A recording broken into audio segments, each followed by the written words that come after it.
Hello society polishers, welcome back to another video. If you're new here, go ahead, like this video, subscribe, and join our tribe. Today we're talking about building a profitable online business and how to do this step by step. This is your guide to survive, okay? So if you're new, we're going to go ahead and get right to it and help you really realize why you have the knowledge and expertise already to succeed in the online world.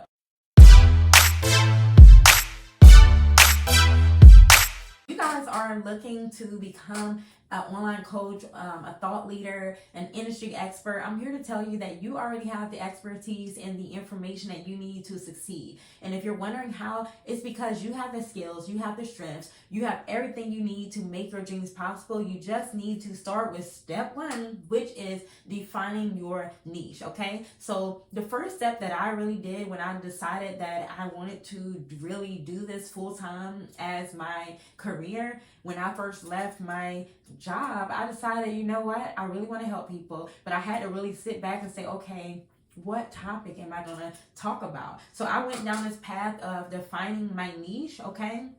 And that's the first step to building your online business, is defining what area you are most passionate about. Because if you're like me, you probably are multi-passionate. You probably are skilled at multiple different things that you could really decide on any one of them. So I had to really sit back and decide what is my skill and expertise that I'm most passionate about, because I had multiple ones. So when it comes to niching down, I really don't agree with most of the industry standards of niching down, because I'm multi-passionate and I feel like you as a personal brand, you're building your brand based on who you are and everything that you are all about, okay? So but when it comes to like SEO, and that's actually the search engine optimization, when you want to be found online as the industry expert, you do want to narrow down what you are about so people can find you, and you want to be a specialist in something, okay? You don't want to be known for everything. You want to be known for one particular expertise, and then it's okay to talk about different stuff that brings it back and narrows into that one main thing that you are great at, okay?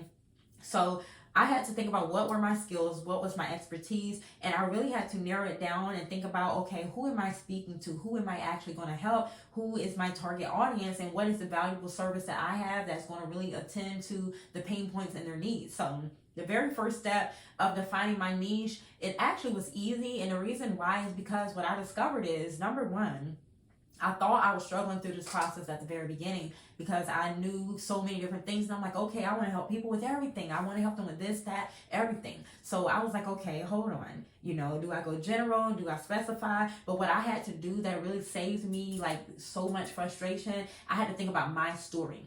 My brand story is what makes me unique, and that's what makes you unique, okay? So if you're a new person here to the online world, or to becoming a thought leader, coach, or industry expert, you want to do this, you want to start your own business and you don't know where to start, I'm telling you, first and foremost, you're picking your niche, but you're really determining what is your story, because that story is really going to be the foundation to everything in the future. And this is how I teach my clients in the Polished Visibility Academy. My story is how I really got down to everything. And the way it really started was, I realized like, okay, I've been through a lot. I had to really sit back and brainstorm. I did a self-reflection journey. I also journal. And one day I decided to, you know what? I said, let me write this down. You know, let me just brain dump and throw out everything that I know, everything I've been through, to try to piece it all together. Because this is when I was first going through the process of trying to figure out what is my niche. You know, I got tons of experience with my corporate job, being in marketing and sales, and you know, I know how to build relationships, I know about client experience, all the different things. And I'm like, okay, I know how to close a sale, all this stuff, but I want to do something that feels more fulfilling to me, something that really gets me excited, that lights me up. And I knew that every call I had in my corporate job, people didn't want to get off the phone with me. I love communicating. So I'm like, how can I really embrace everything that I've been through and turn it into something that I would love to do each and every day that doesn't really feel like work? So what I first did was I brain dumped everything on paper, and I said, all right, I threw everything out. After I just wrote everything down about my life, I said, let me think about how did everything get started from the beginning? Like, how did I even think about working from home from the beginning? So the first thing I thought about was, okay, the P. I had to really think about everything. The first letter in my framework is a P, and it's for perspective shift. before I even decided to even work from home in general, I was working regular jobs in person where I had to come every day. I was actually going back and forth, burning gas, speeding, getting speeding tickets. I was dropping my 3 kids off to daycare. I was actually late picking them up from daycare. I actually experienced so many different things to the point where I had enough. I was like, enough is enough. This is not the lifestyle for me. I was basically doing my thing, okay? Single mom, basically coming home with the kids after 7:30, having to do dinner, baths, homework, all the above, bedtime, everything. And I'm just like repeating the same cycle like a robot. I'm like, you know what? This is getting tiring. Enough is enough. So one day I finally made a decision to say, you know what? I'm not doing this. It's draining. I said, you know what? I want to work from home. That was the first decision I made. And wow. So I said, okay, I'm going to work from home. I didn't know anybody who already worked from home, but I just knew it was something I wanted to do. I did that and I said, okay, I made this decision. Now what? The first thing I did was start looking for work from home opportunities. Not only did I do that, when that year, this was around, I want to say this was around 2016, I want to say. 2016, I started looking for work from home equipment. Everything that I started off thinking about that I wanted to do, I went through the whole phase of researching. I had to look up and see, all right, what equipment do I need? I need a laptop, I need a computer, I need a printer, I needed whatever I needed, but I said that I made my decision I was going to work from home. So I started getting my equipment, started looking for a job. Long story short, I manifested working from home, and I worked for corporate jobs for about 2 to 3 years. And then I said, you know what, this is still not it. Because the thing is, even though I already had the expertise, the experience in working for companies, closing sales, doing everything that I was supposed to do, there still was something that I didn't want to do because guess what? I realized it wasn't really the freedom I wanted. Number one, scheduling. There was one time where my kids were catching a school bus, and it was dropping them off in my neighborhood. But I was so stuck in my work from home job where I could not even take a break to leave out of my door to get my kids off the bus. The kids were basically in, I think, kindergarten, first grade, around that age range where I had to be at the bus stop to get them off of the bus. And I wasn't even allowed to leave my room from my office to even get them off the bus stop. And you know what? I talked to the manager at the time and asked, like, okay, is there any way where my break can be set at this particular time so I can get my kids off the bus? I can't just sit at the computer taking calls all day knowing that, all right, it's time for my kids to get off the bus. I can't do that.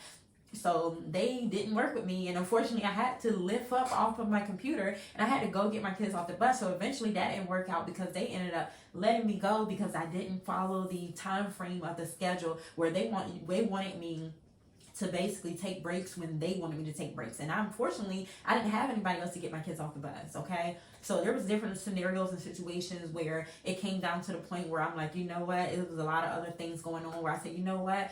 I just need to work for myself because it was other things with me having to read a verbatim script to the clients that were calling in. Even though I was getting good at it, I was closing sales, but I'm like, okay, this is beginning to get robotic. I'm not able to really use my personality. I'm not able to say certain things. You know, I have to sit and listen to people cussing me out every day on the phone sometimes.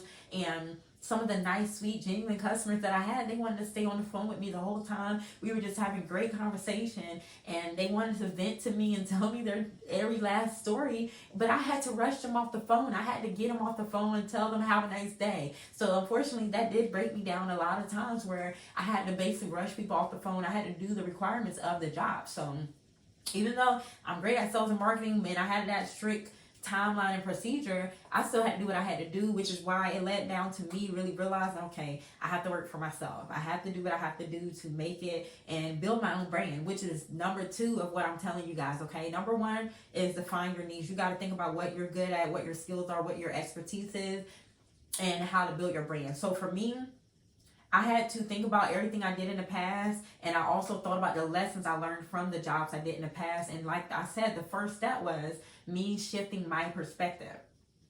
I had to shift my perspective going from an employee to an entrepreneur. I had to shift my perspective because even though we have those exact skills of what we're going to do in our own business, we have to still shift our perspective because there's so many other things that we have to do. And, you know, moving forward, we have to begin to build our brand. So I decided, okay, I know I want to be an online coach. I know I want to help others. I know I want to be the person that communicates, listens, and guides someone to the steps that they need to take because I have expertise in all of the areas where it takes to build something from scratch when it comes to business, okay? Business development.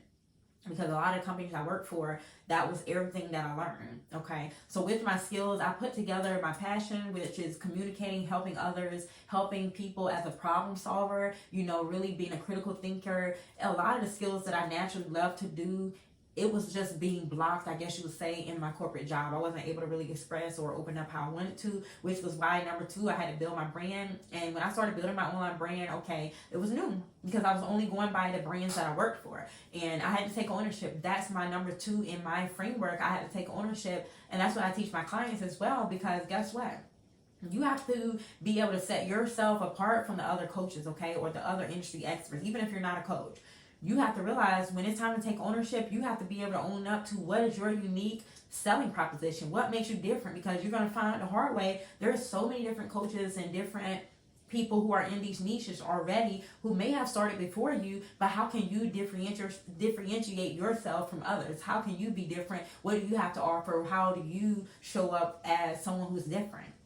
Okay, what unique angle can you come from? So that's where you have to take ownership and realize, okay, you have to ask yourself, what is my unique proposition? What is my USP, my unique selling proposition?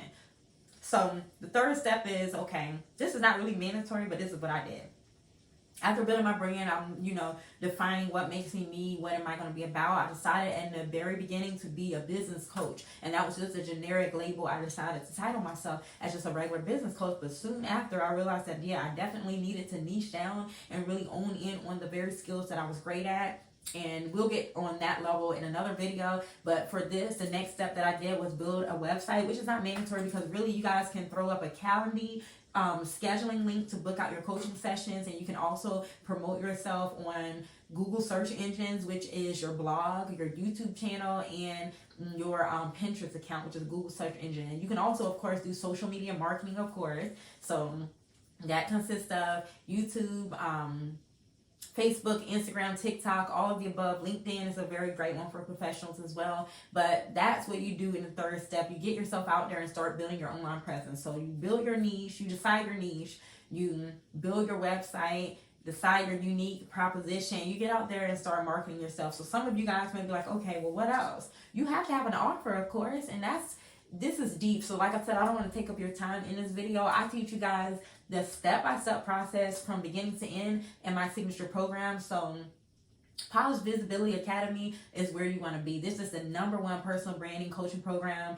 out here in the market. So right now I have a membership right now where you can get access to the content with monthly coaching, but you really want to get the weekly coaching, which is my group coaching program, which is a high ticket program.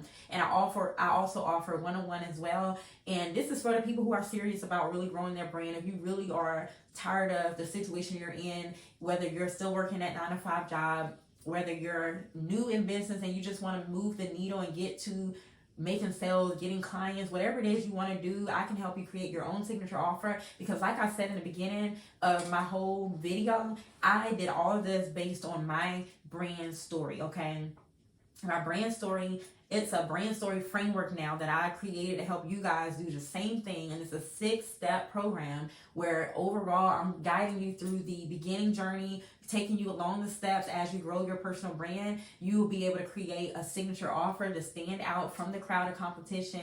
You basically are going to be able to build a personal brand that's powerful and profitable. I'm telling you guys, because guess what? There's no one like you. There's no one who has the same story as you. There's no one who can do it like you do. So even though there may be other coaches in your industry, other industry experts, there's no one who can really do it like you. And a lot of us, we're following these quotes, these tips, all of these tricks, but these are not the things that are building us to shine our light. Our light is who we are within without any of these extra quotes. It's already what we have within us, but we have to realize it. And sometimes we just have to have someone else as a support system to really get us to realize who we are and who we are born to be.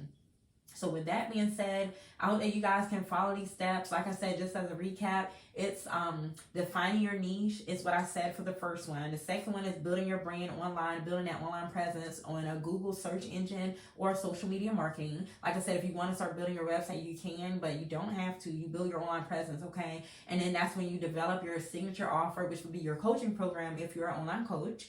then you begin to really market yourself and scale your businesses last. That's where you get to at the end, when you're really mastering your craft, you're getting those clients, and you really want to turn your one-on-one coaching into group coaching, okay? Because everybody starts out with one-on-one coaching, getting those clients in the beginning, and then we master it and we get more people and scale our business, because we all know that you can save much time and much energy by helping others in a group setting.